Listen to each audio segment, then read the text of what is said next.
Hello, I'm Adam Newman. This is my official YouTube channel. Please subscribe and support them. The Young and the Restless Spoilers Tuesday, full June 16. Welcome back to our channel. Today is Monday, and honestly, it is a beautiful day outside, but things are getting incredibly dark and twisted in Genoa City. Grab your coffee and maybe a stress ball, because we have a massive amount of ground to cover with our favorite messy families. Let's just jump right into it. So Jack and Kyle are finally waking up to the fact that Diane is actually missing. And I mean really missing. Not just pulling a classic Diane Jenkins Abbott disappearing act. For a few episodes ago, it felt like Jack was just kind of brushing it off, thinking she was just avoiding him because of their massive fights. But now, the reality is setting in. Jack was talking to Kyle, and he finally admitted that Diane's car has been sitting in the exact same spot in the parking lot for 2 whole days. She hasn't gone to work, she hasn't checked in, and Jack straight up tells his son that he doesn't think she's hiding from them this time. He thinks she is gone, and he thinks he knows exactly who is behind it. Honestly, it took them long enough. What were they thinking? The fans on social media have been screaming at their screens for over a week now. But Kyle, sweet, naive Kyle, is still trying to defend his mother's honor when Detective Burrow shows up at the Abbott mansion. Burrow actually has the nerve to ask if Diane just ran off on her own accord. Which, okay, fair question given her history of literally faking her own death for years. But Kyle snaps back and says she runs a major division at Jabot and she would never just abandon her job like that.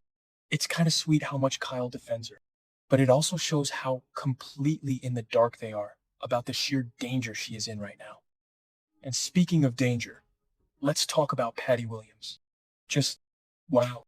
Patty is back to her old, terrifying tricks and she is holding nothing back. She's entirely responsible for this mess. We see her meeting with this new character, Dr. Lawrence Markham, at a cafe in the park, and she actually hands him an envelope stuffed with cash. A literal envelope of cash in a public park. Who does that?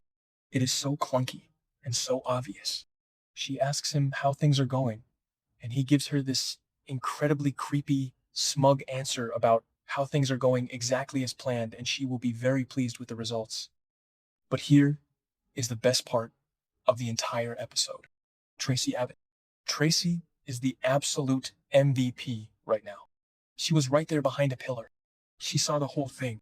She saw Patty with this mysterious man, and she immediately called Jack to warn him that Patty is plotting something evil.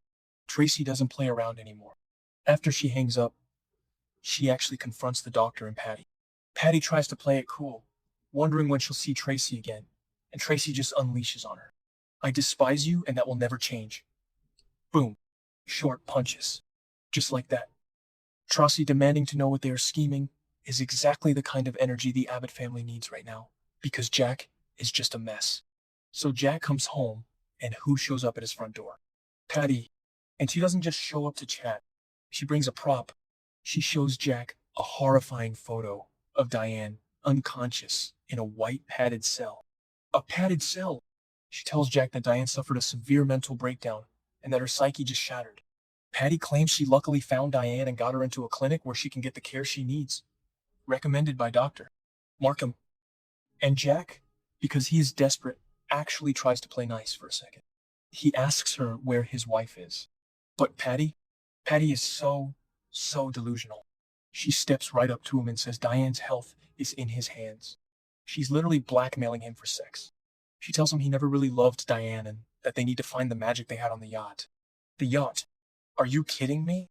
The writers are really bringing up the yacht again. It makes my skin crawl, just thinking about it.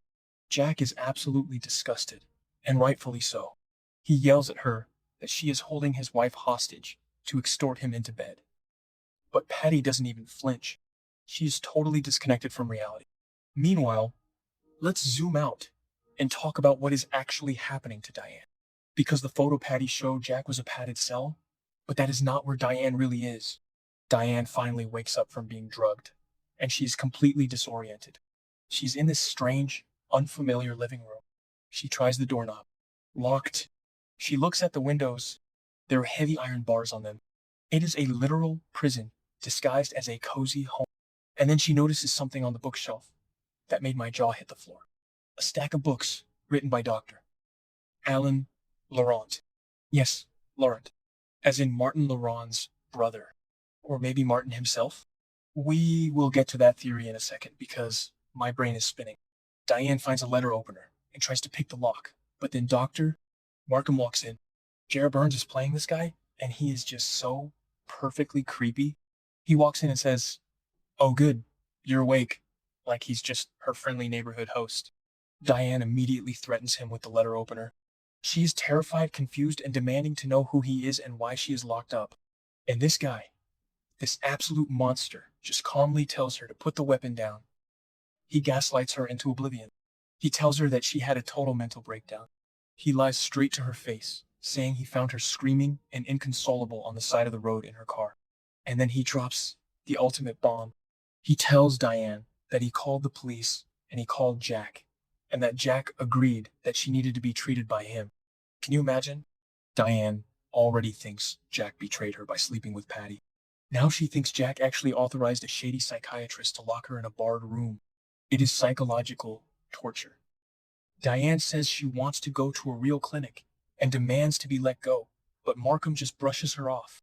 He has total control. But let's get back to those books on the shelf. The books by Alan Laurent. What are they doing there? Fans on social media have been putting the pieces together, and honestly, the theory makes so much sense. We know Martin Laurent was arrested, but nobody actually knows where he is right now. What if he didn't go to prison? What if he was transferred to the same mental health facility where Patty was? Think about it. Patty has a massive history of using plastic surgery to steal identities. Remember when she altered her face to look exactly like Dr. Emily Peterson? What if Patty convinced Martin to get plastic surgery to look like Dr. Lawrence Markham? If Dr. Markham is actually Martin Laurent with a new face, then this storyline is about to explode in the best way possible. Because who has the most history with Martin Laurent? Sharon Newman and Phyllis Summers. Martin held them hostage in a clinic. He tortured them psychologically. They trauma bonded over that horrific experience. They saved each other's lives. So if Martin is back, and he is the one holding Diane hostage, then Sharon and Phyllis are going to get dragged right into the middle of this Abbott family nightmare. And you know what? I actually kind of love it. Maybe I'm being too harsh on Diane. But the irony of Phyllis Summers, the woman who has hated Diane for decades, potentially having to team up with Sharon to rescue Diane from a psycho doctor, is just peak soap opera gold. It is exactly the kind of messy, complicated drama we watch this show for. I just keep thinking about how this fits the show's usual style. Usually, the Abbotts and the Newmans are fighting each other. But this is an external threat that is tying all the legacy characters together. You have Jack being manipulated by Patty. You have Trusty stepping up as a detective. You have Diane trapped in a horror movie. And you have the looming shadow of Martin Laurent threatening to bring Sharon and Phyllis back into the fold. But let's be real. How long is Jack going to hold out? He is desperate to save Diane. He knows Patty is completely unhinged. If he pushes Patty too hard, she might tell Markham to just get rid of Diane. But if he gives in and sleeps with Patty, I can't even finish that sentence. It is too gross. But Jack has made some incredibly stupid decisions in the past when his back was against the wall. I just hope Tracy can work her magic and break Patty down before Jack does something he will regret for the rest of his life. And what about Kyle? He is running around defending his mom to the cops, totally unaware that she is locked in a room with a maniac. When Kyle finds out that Patty is behind this, he is going to lose his mind. He already hates Patty. This is going to push him right over the edge. So here we are. A missing wife, a blackmailed husband, a fierce sister, a delusional villain, and a fake doctor, who might actually be a surgically altered psychopath from the past. It is a lot. It is chaotic. It is messy. And I am totally here for it. We will have to wait and see if Sharon and Phyllis actually get involved, but all the clues are pointing right at them. Let me know what you guys think in the comments. Do you think Markham is Martin? Do you think Jack will give in to Patty? I need to know your theories, because my head is spinning.